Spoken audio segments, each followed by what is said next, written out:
మరో బ్రేకింగ్ చూస్తున్నాం. పేదవాళ్లను చిన్నవాళ్లను బాధ పెట్టే ఉద్దేశం హైడ్రాకు లేదని హైడ్రా కమిషనర్ రంగనాథ్ స్పష్టం చేశారు. హైడ్రాను బూచిగా చూపుతున్నారు. హైడ్రా ఒక భరోసా బాధ్యత అని ఆయన హామీ ఇచ్చారు. కూల్చివేతల్లో ఉన్న వారంతా పేదలు కాదని, ఆక్రమణలకు పాల్పడిన వారే ఉన్నారని చెప్పారు. చెరువుల్లో ఇండ్లు కట్టుకోవడం ఎవరి హక్కు కాదని, అర్హతలు లేని వారికి పర్మిషన్లు ఇస్తే ఎలా చెల్లుతాయని ప్రశ్నించారు. పేదవాళ్ళు ఉంటే గనక ఆ స్ట్రక్చర్స్ని ఎక్కడ కూడా మేము చేయము. అది వాళ్ళకి కావాల్సిన సఫిషియంట్ టైం ఇస్తాం. సఫిషియంట్ టైం ఇచ్చి వాళ్ళని వెకేట్ చేసుకునే దానికి కూడా వాళ్ళకి మేమంతా కూడా అక్కడ వాళ్ళకి ఆ పరిస్థితులు వచ్చేటటువంటిగా ఫెసిలిటేట్ చేస్తామని కూడా మేము చెప్తున్నాం. దయచేసి ఏంటంటే హైడ్రాని ఒక భయం కింద ఒక బూచి కింద చూపించడం మానేయాలి. ఫస్ట్ దీనికి చాలా హైప్ ఇచ్చేసి రేపు హైడ్రా వస్తుంది కూల్ చేస్తున్నారు అది చేస్తున్నారు అనేది కాదు. హైడ్రా అనేది ఒక బాధ్యత, ఒక భరోసా అనేది మళ్ళీ ఒకసారి మీ అందరూ కూడా. అక్రమ కట్టడాలను మాత్రమే హైడ్రా కూల్చివేస్తుందని, జీహెచ్ఎంసీ, హెచ్ఎండిఏ పంచాయతీ అనుమతులు ఉన్న వాటిని కూల్చడం లేదని అన్నారు. ప్రజలు నివాసం ఉండే ఇండ్లను కూడా కూల్చడం లేదని తెలిపారు. కూల్చివేతలకు సంబంధించి ముందే సమాచారం ఇస్తున్నామని, ఒకవేళ ఖాళీ చేయకుంటే మరింత సమయం ఇస్తున్నామని చెప్పారు. ఏదైతే గనక అన్ఆథరైజ్డ్ అయితేనే దాన్ని డిమాలిష్ చేయడం జరిగింది. ఎక్కడ కూడా GHMC permission, HMDA permission list కూడా ఇస్తారు మీ అందరికి కూడా. తర్వాత మొత్తం దాదాపు 27-28 స్ట్రక్చర్స్ని ప్లేసెస్లో డిమాలిష్ చేసినప్పుడు ఎక్కడైతే కనుక ఆ పర్మిషన్ సపోజ్ ఒకటి పంచాయత్ సెక్రటరీ ఇస్తాడు. ప్రస్తుతం మున్సిపాలిటీ పాత డేట్ తోటి ఇచ్చాడు. డిండిగల్ కేసులో, డిండిగల్లో మేము చేసినటువంటి అక్కడ చెరువులు, అక్కడ పాత డేట్ తోటి ఇస్తే పంచాయత్ సెక్రటరీ వాజ్ సస్పెండెడ్. అతను అరెస్ట్ అయ్యాడు. తర్వాత దాని మీద ఆ డెవలపర్ ఎవరైతే బిల్డర్ ఉన్నారో ఆ బిల్డర్ మీద కూడా కేసు పెట్టడం జరిగింది. కేసు పెట్టిన తర్వాత అది పర్మిషన్ ఈజ్ నో పర్మిషన్ అయినా కానీ కూడా డిమాలిషన్కి ముందు అది ఏది రిజిస్ట్రేషన్స్ జరిగి ఆ బిల్డరు అమ్మటం జరిగింది అనమాట. సో ఇంకోటి మీకు అమీన్పూర్లో చూస్తాం. అమీన్పూర్లో మన ఈ మధ్య డిమాలిష్ చేసాం. డిమాలిష్ చేసినప్పుడు అమీన్పూర్లో పెద్ద ఎత్తున కూడా గవర్నమెంట్ ల్యాండ్ అన్యాక్రాంతం అవుతుంది. వేలాది ఎకరాలు అనమాట. ప్రతి వాళ్ళు వేరే సర్వే నెంబర్ తీసుకొని వచ్చేసి ఈ సర్వే నెంబర్ వీళ్ళు ఉన్న సర్వే నెంబర్ ఏమో వేరుంటుంది, వేరే నెంబర్ ఏమో అదేదో ప్రైవేట్ ల్యాండ్ చూపిస్తారు, కట్టేదేమో ప్రభుత్వ ల్యాండు. వేలాది ఎకరాలు అక్కడ మొత్తం అన్యాక్రాంతం ఆక్రమించుకోవడం జరుగుతుంది.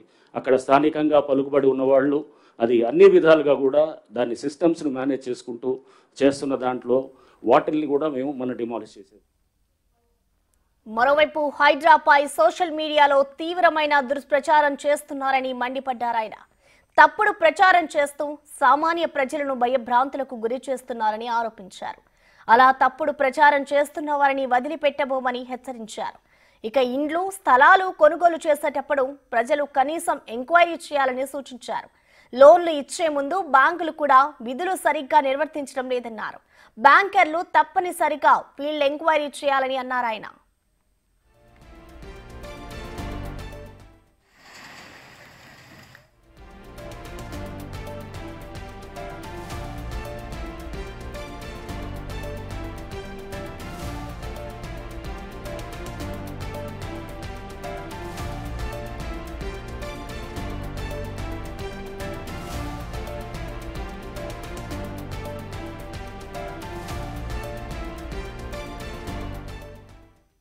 ఇక పేదవాళ్లను, చిన్నవాళ్లను బాధ పెట్టే ఉద్దేశం హైడ్రాకు లేదని హైడ్రా కమిషనర్ రంగనాథ్ అయితే స్పష్టం చేశారు.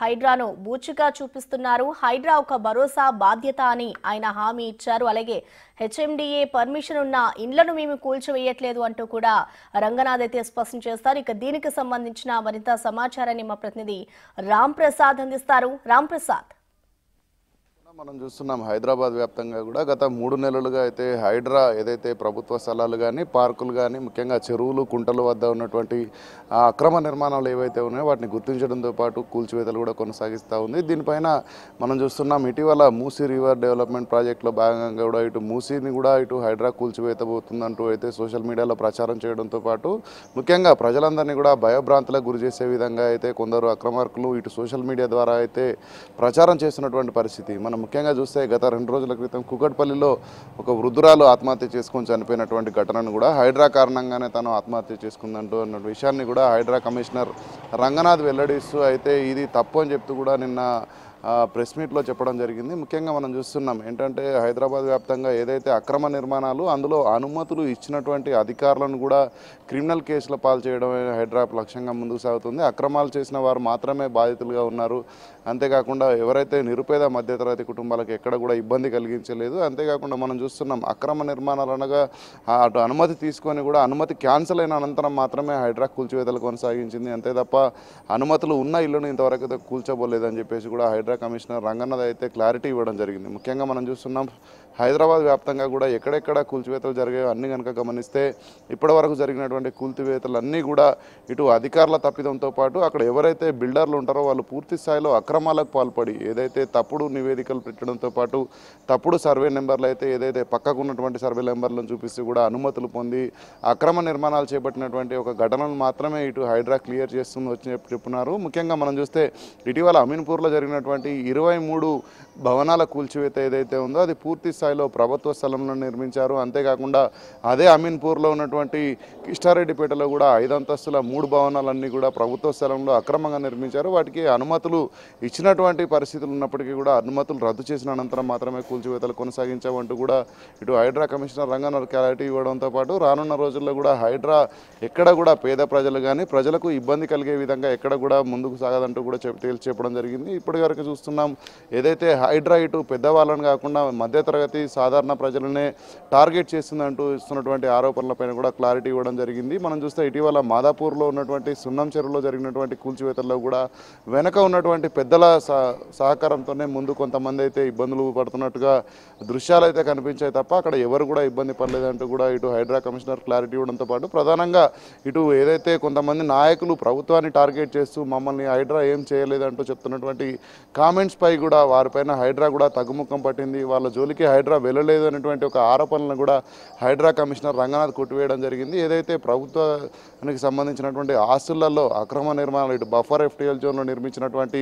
కళాశాలలపై అయితే ప్రస్తుతం అకాడమిక్ ఇయర్ రన్నింగ్ అవుతున్న నేపథ్యంలో ఇటు విద్యార్థులకు సంబంధించి మనం చూడవచ్చు ఇటు పాఠశాల స్థాయి నుంచి మొదలుకుంటే ఇటు ప్రొఫెషనల్ గ్రాడ్యుయేషన్స్ వరకు కూడా ఉన్నటువంటి విద్యార్థులకు ఎగ్జామ్స్ ఉంటాయి. ఈ కూల్చివేతల క్రమంలో వారు అకాడమిక్ ఇయర్లో నష్టపోయేటువంటి పరిస్థితి ఉంటుంది కాబట్టి దాన్ని దృష్టిలో ఉంచుకొని కూల్చివేతలు నిలిచివేసేమే తప్ప ఎలాంటి రాజకీయ ఒత్తిళ్లకు కూడా హైడ్రా ఎక్కడ కూడా తలొగ్గదంటూ కూడా క్లారిటీ ఇచ్చినటువంటి పరిస్థితి. హైదరాబాద్ వ్యాప్తంగా హైడ్రా కూల్చివేతలు కొంత సమయంలో ఇటు నిలిపివేసిన సమయంలో హైడ్రా ఇంకా పూర్తయిందంటూ కూడా వస్తున్నటువంటి ఆరోపణలు కూడా కొట్టివేయడం జరిగింది. ఇప్పటికే మనం చూస్తున్నాం హైదరాబాద్లోని ఓఆర్ఆర్తో పాటు ఓఆర్ఆర్ పరిసర ప్రాంతాలైనటువంటి ఇబ్రహీంపట్నం కానీ అదేవిధంగా చాలా ప్రాంతాలు ఓఆర్ఆర్ పరిధి దాటి కూడా ఇటు హైడ్రా చర్యలు ఉండబోతామని చెప్పినటువంటి రంగనాథ్ హైడ్రా విస్తీర్ణం గురించి కూడా కొంతమంది చేసినటువంటి కామెంట్లను కూడా కొట్టివేసినటువంటి పరిస్థితి అయితే నిన్న విలేకరుల సమావేశం దిశగా హైడ్రా భవిష్యత్ కార్యాచరణను కూడా హైడ్రా కమిషనర్ రంగనాథ్ తెలిపినటువంటి పరిస్థితి కనిపిస్తుంది. ప్రసన్న.